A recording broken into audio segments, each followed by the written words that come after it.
Well, you're going to say hello to everybody? You're going to wait for tomorrow to happen. On the screen. Morning, everybody. Welcome to Aces 53 with Ed Parcaut and myself. Today is a Thursday, so what we're going to have is a special joker or a special guest who brings on a certain type of information or knowledge they're going to share with it. So this week's guest is none other than Robin Alex. So from HighLevel, GoHighLevel. Yeah. So, we had you on before, but we're trying to build slide them over. There you go. Yeah. We're trying to build our email list, and we thought you'd be good to come back on to help tell people how to do it and the best way to do it. Right. Yeah. So not trying to put you on the spot, but that's kind of what we're trying to do. To give them a little more context, what we talked about on Tuesday is like, how do people start building a list? What are you going to give away in exchange for value that somebody has to see it? So is it a PDF? Is it a free video course? Something? How do you start? And then what we'd like for you to kind of talk about today is what do you do once you're starting to get the information in? So we had on last week, Joel Burr, who uses GoHighLevel, and he's with First Direct Marketing. And he was kind of talking about how they do geofencing, geolocating, and they send out both digital marketing and physical postcards and things of that nature. So it's really, once you start getting people on your list, what's the best use of a CRM like GoHighLevel? And then how do you start creating mailing campaigns or outbound campaigns? Yeah. You want to take one at a time, or do you want to do them all at one time? I mean, I'll just start spitballing. You guys tell me where I need to go from there. you learn from. So I'll tell you, there's some interesting musings that I've seen over the past couple of years. It's people always come to me saying, "Well, I don't have a list or anything like that," and yet they've been in business for 20 years. Right. And so it's always surprising when I hear that. But at the same time, they're using sophisticated billing software that has people's email addresses in there and phone numbers and addresses. They, have a POS system. They've been using Square or something like that, Clover, all the big platforms there. Right. They communicate with their customers all the time through email. And I think what they just don't realize is that you do have it and it is readily available. So, just as simple as extracting from those is usually a good start. And I actually saw someone as of recently. So if you want to get ahead of the curve, kind of the new marketing thing is, can you own a newsletter? And newsletters are coming back and they're starting to get pretty popular. Very niche, like you try to create a niche specific one. And I was talking to a friend of mine and he was telling me, all I did was just get on Facebook saying, "Hey everyone, I am creating a newsletter with my weekly musings on XYZ industry. If you'd like to get the latest updates, send me your email address." And he had at first he was getting comments of people like, "Oh yeah, here's my email. And he's like, "Oh, this is too hard." So then he redid the post and just created a link with a form on it. "Let me get your first name, your last name, your email address, and your phone number."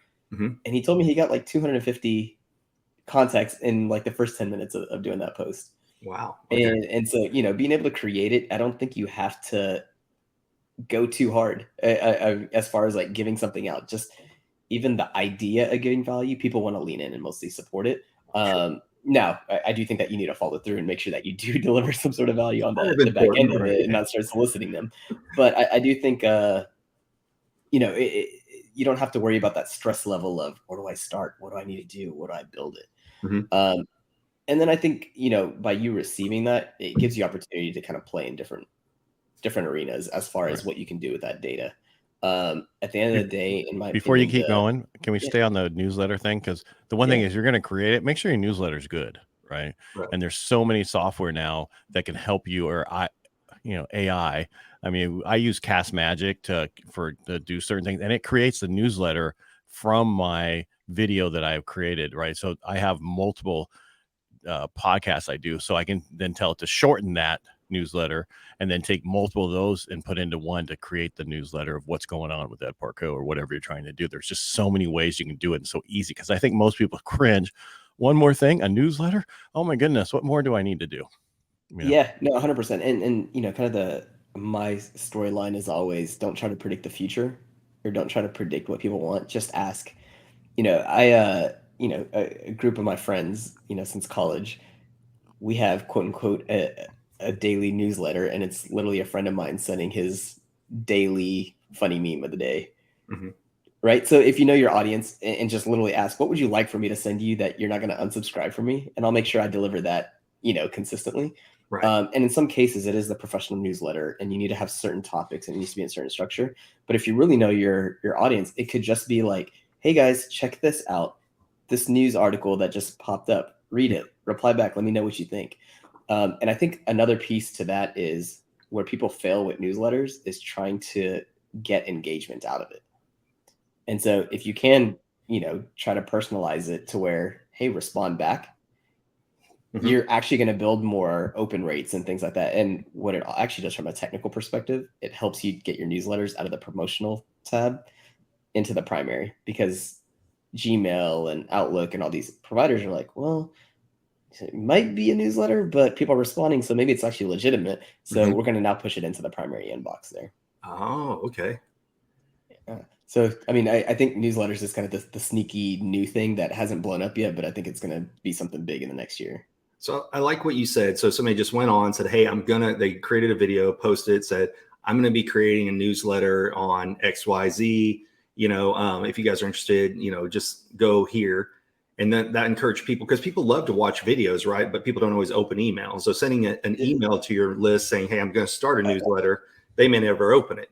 But yeah, and actually, I'll reduce even the friction point on that. He didn't even do a video. He just straight up like, I had a whim of like, I'm bored. Let me just do a Facebook post out there and just see what hits. And he didn't even use the term newsletter. He said, I'm creating an email distribution. If you guys want to get the latest updates on XYZ, let me know. Like, it was just as simple as that. And then he created a landing page, right, to make it easier for him to go into. And it wasn't even anything fancy. It was literally just a form. I think he used a Google form, to be honest. Like, it wasn't like it was just as basic as possible. Like, sophistication is not needed mostly when you're starting. You really just need to understand. Yeah, just start at the basic level. Right. And then you can evolve it and, professionalize it once you really know what's working and what's not. But what I traditionally see is a lot of people get too fixated on perfection. And so they don't want to continue on, and they don't even want to launch because it's just not perfect yet. And so, well, how do you know it's perfect? You got to get validation from your customers or potential customers. That's like Steve Sims, who we know. He's like, just get going, then get good. Right. Yeah. And that's what we did here. We're still waiting to get good. We just got going. We'll just keep bringing people back like this, who drop value. We'll feed off of everyone else like Robin. I just think people are too, and I meant to say keep it simple, stupid. Whatever you're doing, don't try to make it so big, because if you're dealing with people who are more personal, right, it depends on what group you're going after and how they relate to you. You guys are in your group, you're all friends from college, so you relate totally different than if you're relating with clients.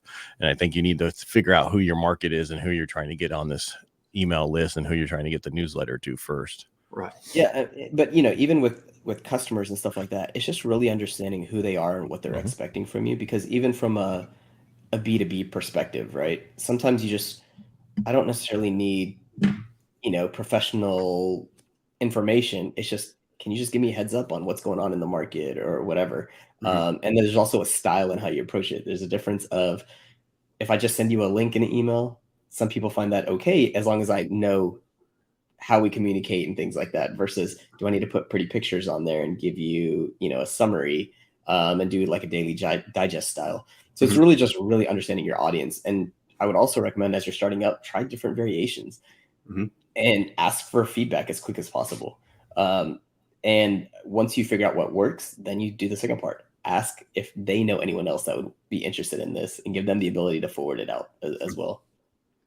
So I popped up earlier the capture, nurture, close, and that's right off your website. So what I think is interesting is with HighLevel, which everybody knows affectionately is GoHighLevel, right? So I know it's the one name versus. So under capture, you have landing pages, surveys, forms, calendars.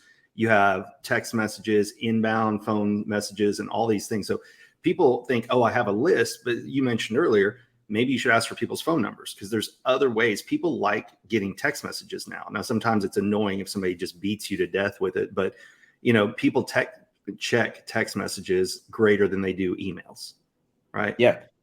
And you got to opt in for the text, don't you? Yeah.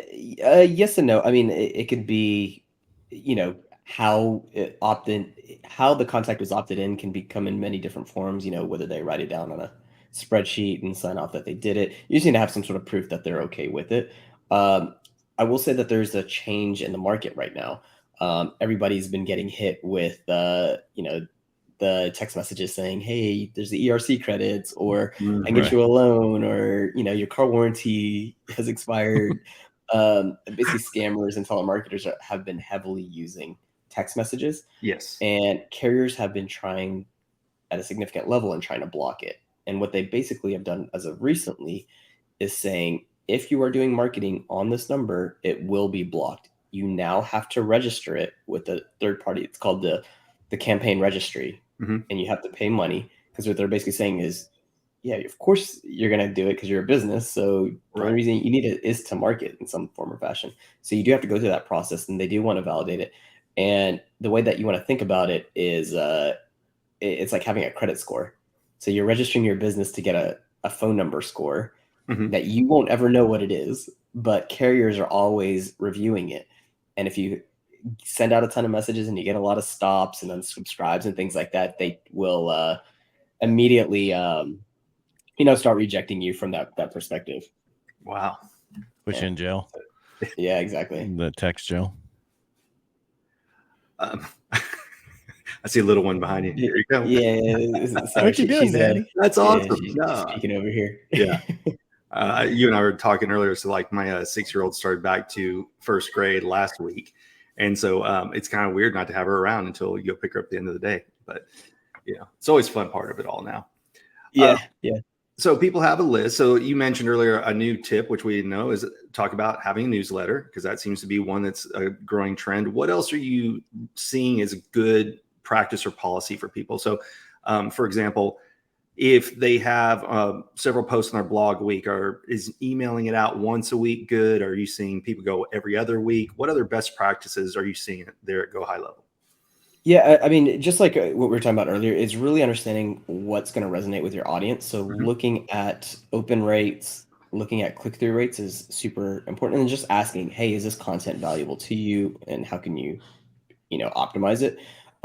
That's where you really get a feel on, are you emailing too much, too little, and you can adjust over time. And then also figuring out how to continuously call back to it. So what I've seen quite a bit of people doing is taking their blogs, putting that content in email, and then vice versa, taking the content in their emails, putting it up on blogs. So you're kind of creating this whole 360 effect in driving traffic everywhere. Right. But that's been working, by far the best. And like I said, it's just understanding your audience and getting as close as you can with them. On the text messaging side, I would say, what I'm finding to be the most successful is taking off the hat of you're connecting with another business. You need to put it in the perspective of you are communicating with an acquaintance or a friend or a human being on the other side who happens to be representing a business. And so from that perspective, you do not send text messages to your friends with paragraphs and a ton of information as the lead-in. Right. That is what people are trying to stop, and you don't get a lot of engagement on that. But if it's just, hey, this is Robin with HighLevel, that typically is usually the first leading cold text message out there from a friend perspective. And even that, I wouldn't even put HighLevel. I'll just say, hey, this is Robin. Is this, so-and-so? Gotcha. And try to get engagement that way, right? Like, and then communicate from that perspective. The more humanistic that you can get, the better open rates and the better conversions and the better engagement that you'll have, versus trying to act like you're it's a business on the other side, so you have to be personal. But unfortunately, you're breaking that guard of something that's personal. You're trying to move it into a business realm, which never works. Sure. We only have a short time with you today, so I want to talk about two things. One is, I'm really impressed. If you go to GoHighLevel.com and you click on events, there is daily training on stuff. So there's open sessions. So we met you through Steve Sims, and you talked about like the Facebook group that you have once anybody's in GoHighLevel. I clicked on it earlier today. I was amazed how many different events you have, but more importantly, what you have coming up here in October, right? 23rd through the 26th is your year 2 of the Level Up Summit, right? And you guys take over the entire Statler Hotel in Dallas, Texas, and you bring in panelists, speakers. I saw Billie Jean, Frank Kern, Perry Belcher. So this is an opportunity of, yes, keep listening for today, but look to come to Dallas and go to that event. I attended with Steve Sims last year, and me even being a novice, there was some amazing content being given out there. And of course, the panelists. So not a lot of people look at somebody that like Frank Kern's level or Billie Jean's level and think I can never reach that. And that's why you guys did a great job also having these panels, which is just finding someone who's a little bit higher than I am to learn from. So it doesn't feel like that massive gap of jumping through things. So are you guys doing it all yourselves again this year? Yeah. Basically we went in this year with the mindset of do exactly what we did last year, just make it better. Gotcha. Right? Like we need to top ourselves.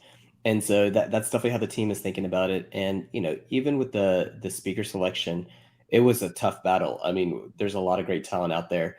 It's always the battle of, who didn't make it last year. We got to carry them over, make sure that they get attendance. We want to make sure that to that point of all the speakers are really the right speakers for the event and not just a figurehead that's just out in the world. Right. 99% of the speakers are actually experts of HighLevel, that they use it, at a extreme level. And the reason I say 99% is most of them, if not all of them, use HighLevel on a daily basis. They just might have a team that's running it for them, or they're about to get on it. So we do want to make sure that people understand the community, or at least understand the product, so that when they're there, they can connect the dots to understanding the community. And so that's always another layer in how we look at speakers. And then, it's all about our community. That we are so grateful of our community, and that's why we put the event on in the way that it is. It's not a money grab. It's not, we don't sell anything on site. It's literally just, here's everything because we're just so grateful for you. And so that's why we throw amazing parties. We do worry and stress about the food. I was literally on a 2-hour call this morning of like, what is the best curated dinner that we can provide? How do we make time where speakers can actually be a part of the event with the other attendees? Do they have time to talk, ask questions, and really understand what challenges are they running into their business, and asking for advice, creating those networking events and things like that. So it is something that we spend a lot of time on, but yeah, everything is in-house. We don't outsource it. We want to be as close as we can to our community. Yeah. I'm just scrolling for some of the people to see. So not only do you have some amazing speakers here, right, that a lot of people have heard of, but then like we're talking about, it's the breakout sessions that a lot of people can learn from as well. And so I remember people trying to figure out what event or breakout session are they going to go to. And I know a lot of the people are the ones, obviously they use GoHighLevel, but you're bringing people like Karen and her husband live in Costa Rica. So you're just bringing some amazing people. And then to see the different panels, I like how you broke it out by agency, then, software as a service, or SaaS for people who don't know what that is. And then, of course, affiliate panels of how are people creating other people that come in underneath them as affiliates. So it was just a really, really good way that you kind of covered everything. So let me stop screen. Just click over the. Yeah. Oh, Brian, you're at the bottom now. Yeah. All right. And so I was speaking with Andrew from QueryFace Media. You know what I'm talking about? He had to have a new product that they're pushing, and it goes in and talks to your messenger people, right? Get them, and it's a great thing. I was talking to him, and I was asking him about GoHighLevel. Should you learn it yourself, or should you just hire a team to do it? He's like, you need to learn it yourself, so you know what you want other people to do, and how you need to know how it works, so you understand it. It's the same thing I've been doing with taking over my social media and cutting up all the video, trying to figure out, because I have a background in marketing, and it's like I had somebody else handling my stuff for a year, and they did decent. I mean, I'm not knocking; they did a great job, but I'm figuring out, I know exactly what I want. That's the trigger of each one that gets things to move. And I've been working on that over the last couple of weeks. I'm finally getting one, a mortgage broker in Modesto. I think I'm at 450,000 views on one of my posts the other day on TikTok, which is good for me. I'm nobody, or I'm somebody to someone. Anyway, and I'm just saying that you need to understand from what he said, because he's been with you guys for a long time, and he's like, you really need to know what's going on. And it's the same thing with everything. So yeah, I think it's for me, what I recommend is at least understand it from an exposure perspective. Right.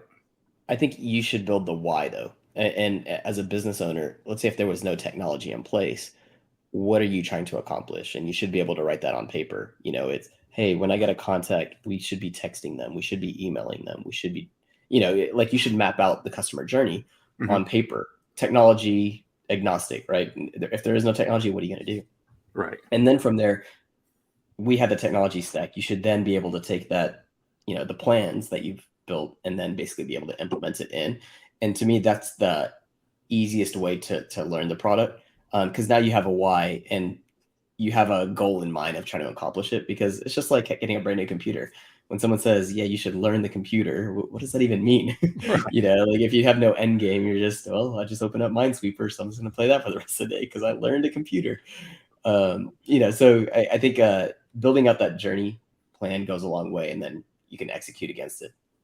All right. So what's the best? So doing that, what's the best way to learn your software? Is there classes? Is there universities? Is there different things? What is the best way? Yeah. So besides doing it and playing with it, right? Yeah. So, we have a great team. So the second that you sign up, you have the opportunity to get on a Zoom call with our team. And not only will they give you a demo of the software and how it can work, they're really trying to align you and give you some basic consulting and starting to mentally frame your business and how it connects. It's connecting the dots there. Right. And if you feel like it's the right product, and a lot of times with business owners, you have to be in the right, well, it's a great product. You have to be in the right frame of mind to be able to execute against it. And if you actually say yes, we actually have a whole implementation team that's on standby as well. And so we offer that to every single customer.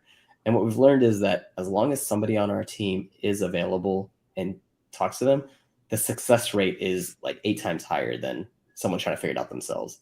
And so that's generally where we like people to start, because they walk you through, we're talking about the capture, nurture, close. And from that consultative perspective, they're really listening and trying to empathize with what the business owner is doing and trying to figure out, okay, so what you're talking about there, that's really the capture phase. And so what you're doing there, here's how to implement it in the software. So they walk you through that. And then after that, we do, daily Q&As. We have webinar series. We have YouTube channels with training. We also have a university where you can, if you're more the traditional e-learner, we have that capability as well. And one thing that we're about to roll out is, on the traditional side is actually a certification program. So some, people have asked for like, I need quizzes and I need tests and I need to get that paper on the wall to give me that checkbox that I'm really looking for. So we're actually going to roll that out very soon as well. Is there a cost in the beginning for getting your people to help them through the process and upfront? No, we absorb that cost. We give it away to anybody and everybody. Wow. I did not know that, so I need to talk to them. Yeah. Because I wanted to do this a while back when we first talked to you. I was going through it, and things in my business got in the way.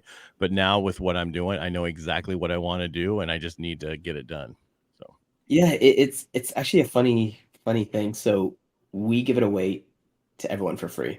The ability to have that handhold white glove setup. But what's funny is perceptionally, the fact that it's free is not good enough. Right. I will pay you for that thing.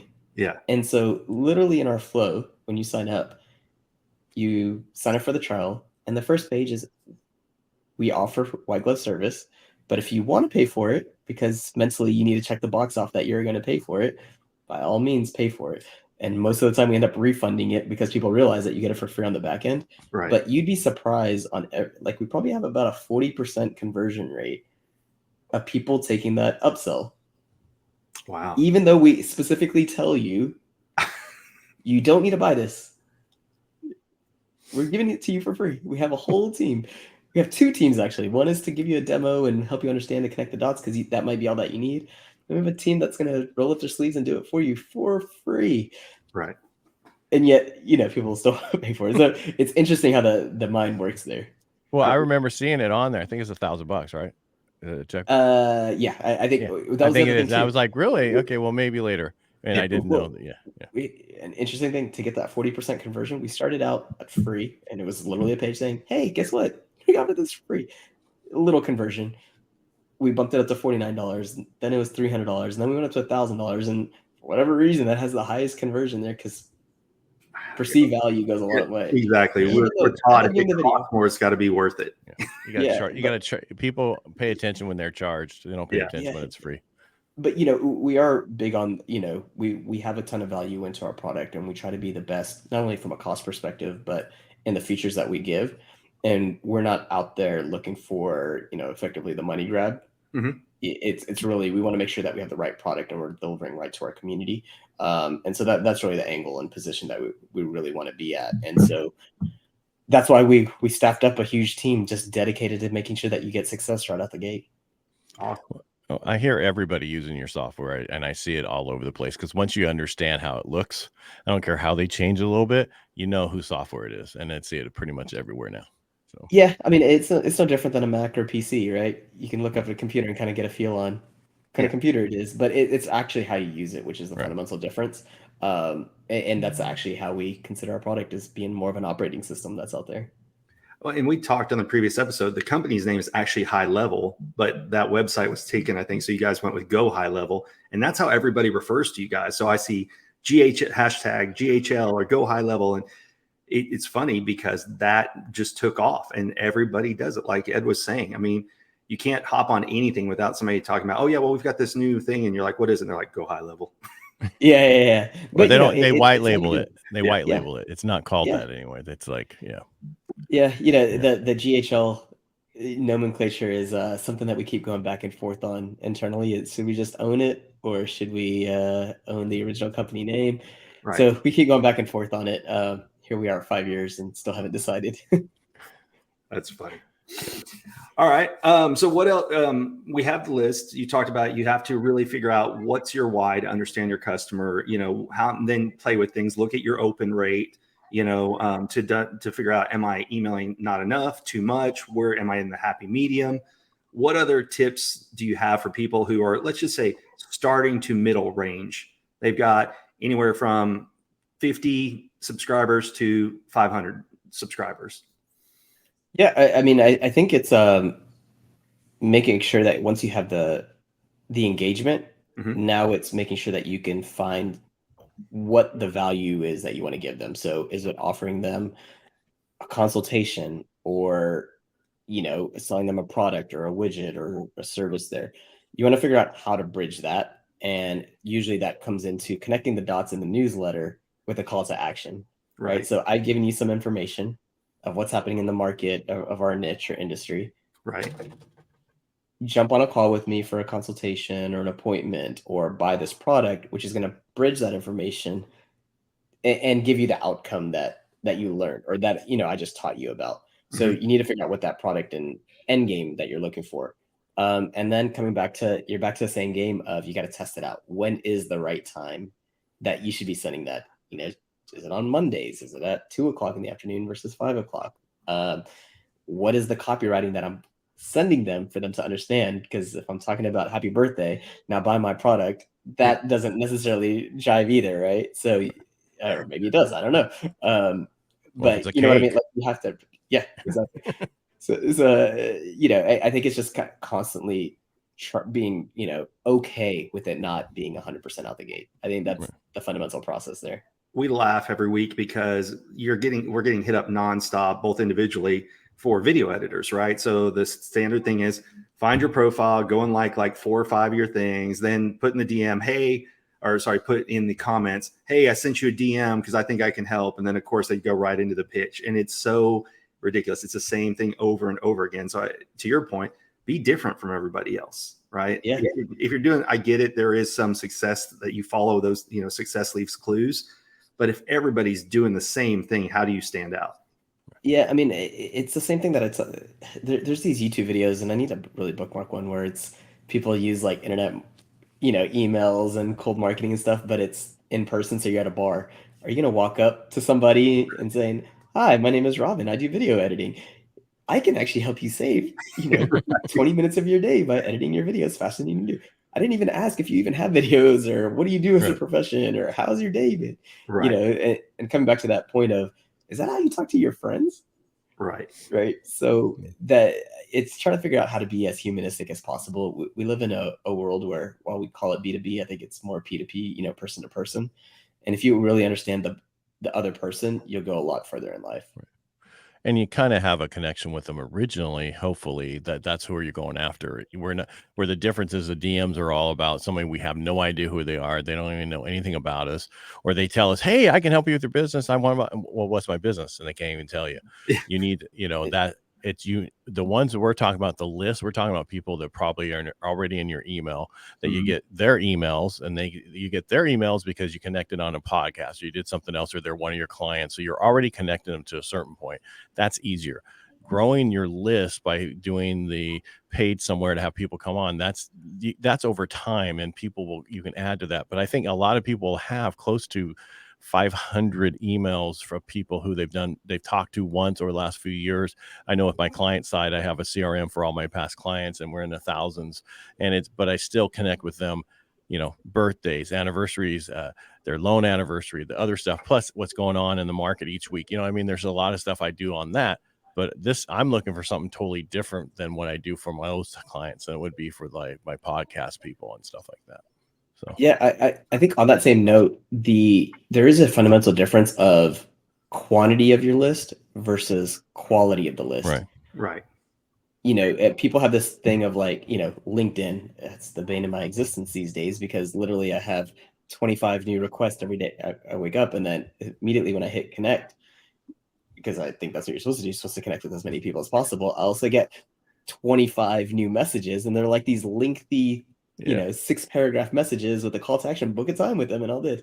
Yes. One, I don't have time to read it. I don't even know what you do, what your service is. Now you're asking me to do more work, right? And so I think people look at LinkedIn as a way where I can immediately get you a list of 30,000 people who are in your market. But I guarantee you that your list of people that you reach out to have done business with, that 500 person list, your conversion rate will be significantly higher because it's a quality list. They know, like, and trust you right out the gate. Right. Yeah, quality is better than quantity. Yeah. So, okay, so we've talked about people getting started. We've talked about new trends you're starting to see. What do you think people who get started, we already mentioned, get a CRM of some type, even if it's you start with spreadsheets and then you move to GoHighLevel, you start sending out emails. What else do you think entrepreneurs or small businesses are still missing that you see that makes the difference between staying where they're at and major leaps ahead? Coming back to the simplicity side of things, asking for the sale. Being comfortable to ask for the sale. And now, when I say ask for the sale, it's to that point of like, what is the call to action? Is it, hey, can I schedule an appointment with you? Can you test out this product? Can you sign up for a trial? Like, just being comfortable to also ask that. So this is kind of the challenge when we talk about quality of list. When you really have a small list and they're super qualified, yes, people are extremely scared to ask for the sale to that list because you're scared that you're going to burn that relationship. Right. But on the flip side of it, if you're just going for the scatter shooting approach and you're on LinkedIn getting 3,000 new contacts a day, everyone is just straight to the point. Book a time with me or buy my product. Here's my website. Give me your credit card information. So I think when you have a quality list, mostly when you're starting up, don't be scared to ask for some sort of next step. And, as soon as you can to the sale, because I think that our list that you have is actually qualified, strong to know, like, and trust you and close to your services as well. And for people who didn't watch our first interview with you, that's how you guys grew HighLevel, right? You said you asked every single person for 3 referrals whenever they bought the service. Yeah, it was 2 or 3 referrals, and I just knew worst case they would give me 1 contact because I'd guilt you like, well, you got to know somebody. You just can't be this, like, how are you starting a business and don't know anybody, right? And I wouldn't let you get off the call until you just connected me with somebody out there. And even that referral was, a leg in the door, and I could at least have a conversation. And it was never me trying to actually sell. It was just like, hey, while I am building the software, I know that you're in the agency space or you are a digital marketer. What are you seeing out in the world? And, just have open dialogue into it. And usually through that dialogue, you figure out the right opening of like, well, let me tell you what I'm doing. And maybe I might have the right product, maybe not. But, if they're talking about, a negative point in their life because, they have a sick pet, well, it's not the right time for me to talk about my software. It's time for me to be empathetic and listen to what they're talking about. Right. So that's kind of that thing of like, you just have to really pay attention to who you're talking to, why you're talking to them, and, being comfortable when the time is right, go for the sale. Right. Yeah. Give them something a few times and then ask for the sale. Yeah. Right. Yeah. What do they say? Give, ask, or give, ask. Yeah. Like that's the standard. Jab, jab, right hook. Yeah. Yeah. And if you do a good enough job, it should be give to where you don't ever have to strongly ask. They're willing to throw money at you, and they almost get mad when you finally ask them for the sale, and they're like, I've been waiting for you the whole time. I thought you were busy and didn't want me to buy from you. That's when you know you're doing a good job. Well, yeah, go ahead, Ed. I was going to say, I've had in the past where people are talking, I've done my research. I know what I want. I'm calling you to buy, and you're trying to sell me on it when I'm on the phone call. And I'm like, okay, are you trying to not sell me this product? Or are we just going to get to the point of you're doing this for me and we can move forward? Cause you're wasting my time. Yeah. I'm handing you my money. I don't need the pitch. Yes. The answer is yes. Just take it. And I ask my clients that, all right, how much do you want them to know? Are we here at this point, or do I need to give you a little bit more? And because a lot of times people are ready to go the moment you talk to them. They don't need any extra information. Yeah. So what are your thoughts on the Alex Hormozi giving everything away for free? Only because you brought that up earlier of when you guys offered the free training, people wanted to pay for it, or else they wouldn't take you up on it. Do you think that will work kind of similar to that?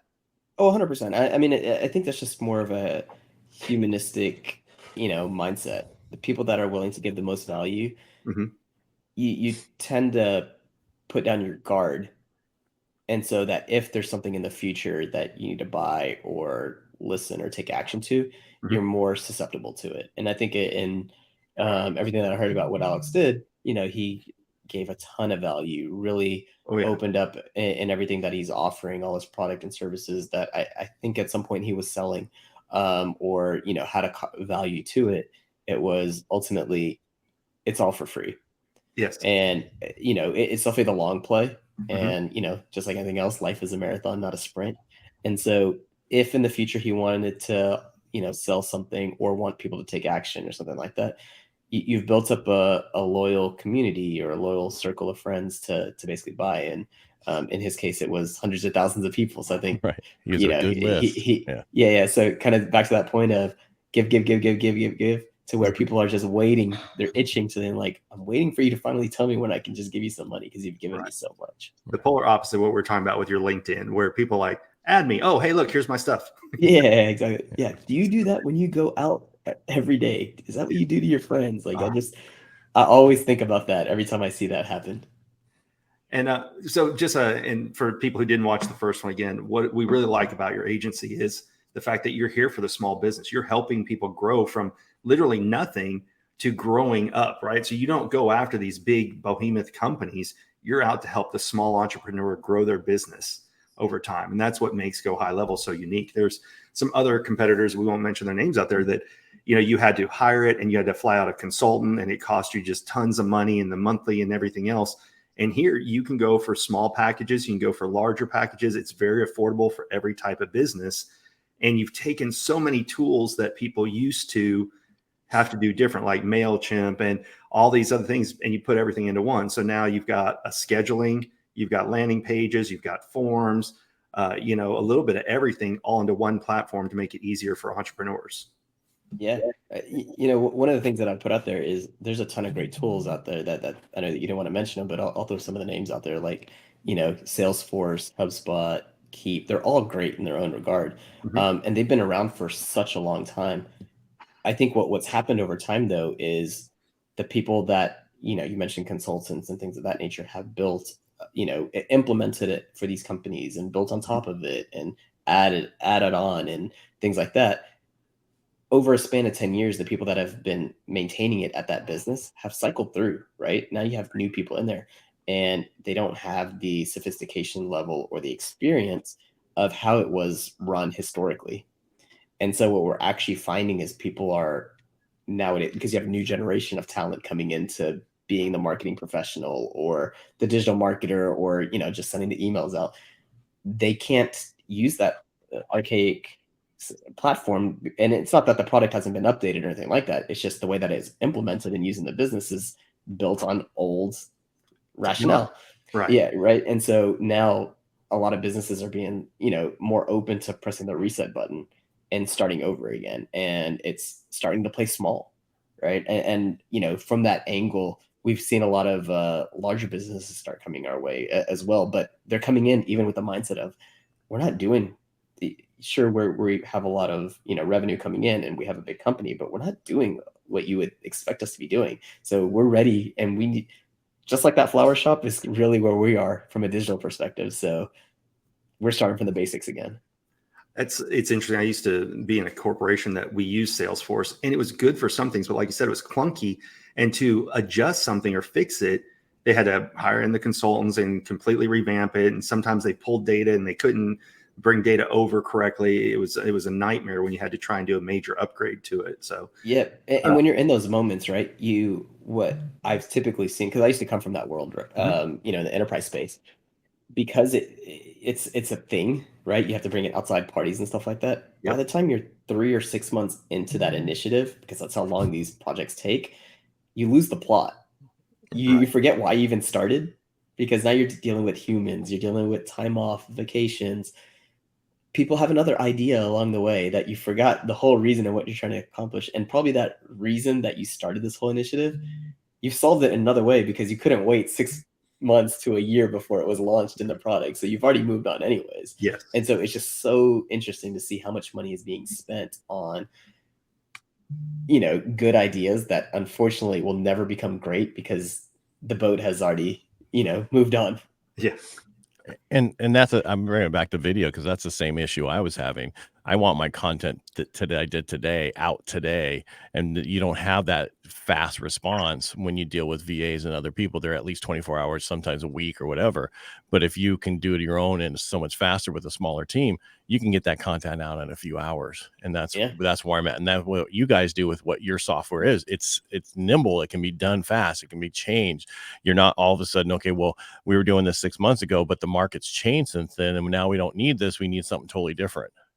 Yours is so much faster. So yeah, I mean, that's how we function internally, and so just by happenstance, that's how our software actually executes as well. From that nimbleness, being able to make changes, swiftly, and so it just creates this compounding effect. Because I think the type of customer that does join into our product learns that and kind of embodies that, and that's what their expectation is now, right? Like, just like yourself, right. It's, well, now my expectation is 24 hours is too long, so Right, how do I also act to find people who can live at that same timeline? Sure. Well, because things change. I mean, I want to get information out that's relevant right now, because tomorrow something new comes out, is something totally different, and so it's not as relevant. We're an ADD society. Yep, exactly. Well, we're just so used to it now. That's the problem. So Yeah. Well, it's not even now, appreciate you it's being. yesterday. Yeah, I was going to say, we know you jumped on. You said we were call number 6, 7, so we'll appreciate you coming on today, and we'll pop back up for the summit, the Level Up Summit that's coming October 23rd through 26th. You guys still have tickets available for that? We still do have tickets. I think we're about 85% sold, so they are running quick. But yeah, definitely go to summit.gohighlevel.com or Level Up. gohighlevel.com Yeah, slash Level Up. level up. Sorry, it's hard to keep up with all the URLs. But definitely, check out the page if you're interested. Sign up for a ticket. Love to have you in Dallas. It is an event that we do want you to walk away and bookmark in your mind to always remember. So we're gonna make sure you're gonna have a good time there. And Ed and I will say, we remember when, Go High Level was still small, but eventually you guys would be like Dreamforce, would just take over all of Dallas. Like Salesforce used to take over San Fran. So yeah, no, 100%. I used to, open world and stuff like that in the Oracle days. We've kind of made a conscious decision of how do we continue to keep this as effectively small and proportional to our customer base. Last year, I mean, right now, it's interesting. We serve about 50,000 agencies, which represent about 600,000 businesses, but we decided just to have about, anywhere from 700 to 800 people at this event. Right.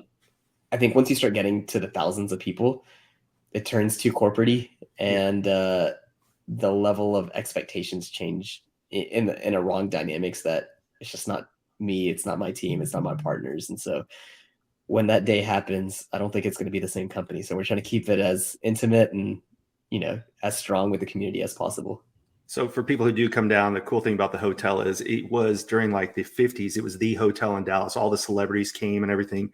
And then that hotel shut down for a couple decades. And over the last 5 to 10 years, they completely remodeled it. Badass hotel. It's got a speakeasy in it. It's got a rooftop pool bar that's pretty popular on nights and weekends. It's just a really cool location for it to be at. Yeah. Yeah. And we reserve the whole thing. So it is literally the HighLevel venue. I mean, everywhere that you go, we have our branding. We have a whole block for the whole hotel. So everywhere that you look around, it's someone who knows HighLevel. Right. Stickers on the ground. I'll come over there and take some pictures and we'll put them back up. Yeah. Awesome. Ed, anything you got before we Robin? No, go? I'm good. I'm good. I'll let you take us out. Awesome. Well, hey, Robin, thank you so much for being here. We really appreciate it. Thank you guys so much. Yeah. So everybody follow Robin and Alex. Go to HighLevel.com. Sorry, GoHighLevel.com. And like mentioned earlier, they've got every day they've got events where you can go jump on, plenty of YouTube videos, training. And now you heard it, you get free training that you can pay for if you want, then you'll get the money back later on. So if you have that hurdle, go for it. But thank you for being on with us on ACES 53. We're here every Tuesday and Thursday at 10 a.m. Pacific, noon Central, and follow us here and on our YouTube channel. Everybody have a great day. Thanks for being here. Thank you. Everyone. Bye, everybody.